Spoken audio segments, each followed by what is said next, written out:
ইফতারের টেবিলে কোনো রকম ঝামেলা ছাড়াই ঝটপট অল্প কিছু উপকরণ দিয়ে তৈরি করে ফেলতে পারবেন ভীষণ মজাদার এই হেলদি ফ্রুট সালাদগুলো। আসসালামু আলাইকুম এভরিওয়ান, সবাই কেমন আছেন? আশা করি সবাই খুব ভালো আছেন। আবারও চলে এলাম আপনাদের মাঝে নতুন একটি রেসিপি। আজকে তৈরি করেছি ভীষণ মজাদার হেলদি ফ্রুট সালাদ। এই ফ্রুট সালাদগুলো তৈরি করা কিন্তু খুবই সহজ, কোনো রকম ঝামেলা নেই। ঝটপট অল্প কিছু উপকরণ দিয়ে খুব সহজে তৈরি করে ফেলা যায়। ফ্রুট সালাদগুলো তৈরি করা যেমন সহজ, সাথে হেলথের জন্য কিন্তু খুবই ভালো। এই মজাদার ফ্রুট সালাদগুলো খুব সহজে কিভাবে ইফতারি টেবিলে তৈরি করে ফেলতে পারবেন সেই রেসিপিটা আজকে আপনাদের সঙ্গে শেয়ার করব। তো বেশি কথা না বেরিয়ে চলুন মূল রেসিপিটি দেখে নেই। ফ্রুট সালাদ তৈরি করার জন্য প্রথমে এখানে বড় সাইজের একটা আপেল নিয়েছি। আপেলটা খুব ভালোভাবে ধুয়ে নিয়েছি। এবার আপেলের মাঝ বরাবর আমি একটা ছুরির সাহায্যে কেটে নিচ্ছি। এবার আপেলগুলো ছোট ছোট সাইজ করে আমি কেটে নিব। এই ফ্রুট সালাদগুলো তৈরি করার সময় আপনারা যে কোনো ফলই কিন্তু নিতে পারেন। তো এই পর্যায়ে দেখতেই পাচ্ছেন আপেলটা আমি ছোট ছোট টুকরো করে কেটে নিয়েছি। এবার আপেলের মাঝে দানাগুলো আমি ছুরির সাহায্যে কেটে নিব। সবগুলো আপেলের দানাগুলো কিন্তু ছুরির সাহায্যে ছোট ছোট করে কেটে নিতে হবে। তো এই পর্যায়ে দেখতেই পাচ্ছেন আপেলের সব দানাগুলো কিন্তু ছুরির সাহায্যে খুব ভালোভাবে কেটে নিয়েছি। এবার এই আপেলগুলো আমি ছোট ছোট টুকরো করে কেটে নিচ্ছি। আপেলগুলো ছোট টুকরো করে কেটে নিয়েছি। আপনার চাইলে কিন্তু এর থেকে বড় বা এর থেকে আরও ছোট করে কেটে নিতে পারেন। তো এই পর্যায়ে কিন্তু একটা একটা করে সবগুলো আপেল আমি ছোট ছোট টুকরো করে কেটে নিচ্ছি। সবগুলো আপেল ছোট ছোট টুকরো করে কিন্তু কেটে নেওয়া হয়ে গিয়েছে। এবার এর সঙ্গে নিয়ে নিয়েছি আঙুর। এখানে আমি অল্প কিছু আঙুর খুব ভালোভাবে ধুয়ে ছোট ছোট টুকরো করে ছুরির সাহায্যে কেটে নিচ্ছি। সবগুলো আঙুর ছোট ছোট টুকরো করে ছুরির সাহায্যে খুব ভালোভাবে কেটে নিয়েছি। তো এই পর্যায়ে কিন্তু কেটে নেওয়া হয়ে গিয়েছে। এবার এর সঙ্গে নিয়ে নিয়েছি কমলা। কমলার খোসাগুলো ছাড়িয়ে আমি কমলাগুলো কিন্তু সেমভাবে ছুরির সাহায্যে ছোট ছোট টুকরো করে কেটে নিব। এবার একটি মিক্সিং বোলের মধ্যে নিয়ে নিয়েছি টক দই। এখানে আমি পানি ছাড়ানো টক দই নিয়ে নিয়েছি প্রায় 1 কাপ পরিমাণ। সালাদের পরিমাণ অনুযায়ী আপনারা কিন্তু টক দইয়ের পরিমাণটা কমিয়ে বাড়িয়ে নিতে পারেন। এবার এই সবগুলো টক দই আমি একটা হ্যান্ড উইক্সের মাধ্যমে খুব ভালোভাবে ফেটিয়ে নিব। হ্যান্ড উইক্সের মাধ্যমে টক দইগুলো খুব ভালোভাবে কিন্তু ফেটিয়ে নেওয়া হয়ে গিয়েছে। এবার এর মধ্যে দিয়ে দিচ্ছি অল্প পরিমাণে পানি। এবার খুব ভালোভাবে আরও কিছুটা সময় নিয়ে টক দইগুলো ফেটিয়ে নিচ্ছি। এবার এই ফেটানো টক দইয়ের মধ্যে দিয়ে দিচ্ছি কেটে রাখা ফ্রুটসগুলো। একটি চামচের সাহায্যে কেটে রাখা আঙুরগুলো টক দইয়ের মধ্যে দিয়ে দিচ্ছি।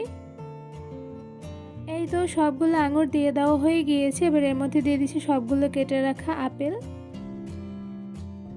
এই তো সবগুলো কেটে রাখা আপেলগুলো দিয়ে দেওয়া হয়ে গিয়েছে। এবার সাথে দিয়ে দিচ্ছি কুচি করে কেটে রাখা খেজুর। যেহেতু আমি সালাদের মধ্যে কোনো প্রকার চিনি ব্যবহার করিনি, তো এই পর্যায়ে আমি এখানে খেজুর দিয়ে দিচ্ছি। আর সাথে দিয়ে দিচ্ছি কেটে রাখা কমলা।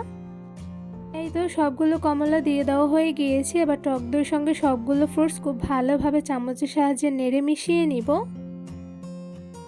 টক দইয়ের সঙ্গে সবগুলো ফল খুব ভালোভাবে নেড়ে মিশিয়ে নিতে হবে। তো এই পর্যায়ে দেখতেই পাচ্ছেন কিছুক্ষণ সময় নিয়ে আমি টক দইয়ের সঙ্গে ফলগুলো মিশিয়ে নিচ্ছি। আর এখানে কিন্তু আপনারা চাইলে যে কোনো ফলই ব্যবহার করতে পারেন।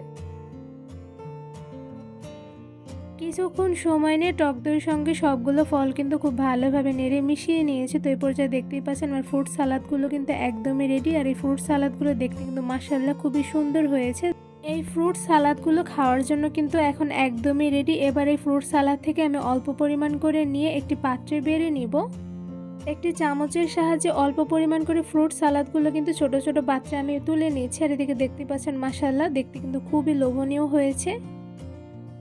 এই ফ্রুট সালাদগুলো দেখতে যেমন লোভনীয় হয়েছে, সাথে কিন্তু ভীষণ পরিমাণে মজাদার হয়েছে খেতে। তো আমি সেমভাবে আরও কিছুটা পরিমাণে ফ্রুট সালাদগুলো ছোট ছোট পাত্রে তুলে নিচ্ছি।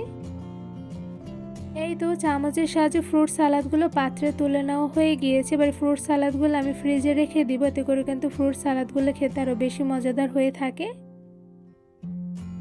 একদম সহজভাবে কোনো রকম ঝামেলা ছাড়াই ঝটপট অল্প কিছু ফ্রুটস দিয়ে কিন্তু খুব সহজে এই হেলদি ফ্রুট সালাদগুলো খুব সহজে ঘরে বসে তৈরি করে ফেলতে পারবেন কোনো রকম ঝামেলা ছাড়াই। এই ফ্রুট সালাদগুলো মাশাআল্লাহ দেখতে যেমন সুন্দর হয়েছে, সাথে কিন্তু খেতে অসম্ভব মজাদার হয়ে থাকে। কোনো রকম ঝামেলা ছাড়া শুধুমাত্র অল্প কিছু ফ্রুটস দিয়ে মজাদার সালাডটি যে ঘরে বসে এত মজাদার করে তৈরি করে ফেলা যায়, তা একবার যদি তৈরি না করে খান তাহলে কিন্তু একদমই বুঝতে পারবেন না। শুধুমাত্র অল্প কিছু উপকরণ দিয়ে যে এতটা মজাদার মজাদার করে ফ্রুট সালাদগুলো তৈরি করে ফেলা যায়, তাই একবার বাসায় তৈরি না করে কিন্তু আপনারা একদমই বুঝতে পারবেন না। আর এই ফ্রুট সালাদগুলো কিন্তু শরীরের জন্য খুবই হেলদি। রমজান মাসে কিন্তু এই ফ্রুট সালাডটা খেতে কিন্তু আপনাদের কাছে বেশ ভালো লাগবে। ইফতারি টেবিলে ঝটপট এই মজাদার ফ্রুট সালাদগুলো কিন্তু অল্প কিছু উপকরণ দিয়ে খুব সহজে তৈরি করে দিতে পারবেন, যা খেয়ে সবাই খুব প্রশংসা করবে, সাথে খুব মজা করে খেয়ে নেবে। এই মজাদার ফ্রুট সালাদ তৈরির রেসিপিটা আপনাদের কাছে কেমন লেগেছে তা অবশ্যই কমেন্ট করে জানাবেন। রেসিপিটি ভালো লেগে থাকলে আমার চ্যানেলটি সাবস্ক্রাইব করে ভিডিওতে বেশি বেশি লাইক কমেন্ট শেয়ার করে আমার পাশেই থাকবেন। আজকে এখানেই বিদায় নিচ্ছি। সবাই সুস্থ থাকবেন, ভালো থাকবেন। আল্লাহ হাফেজ।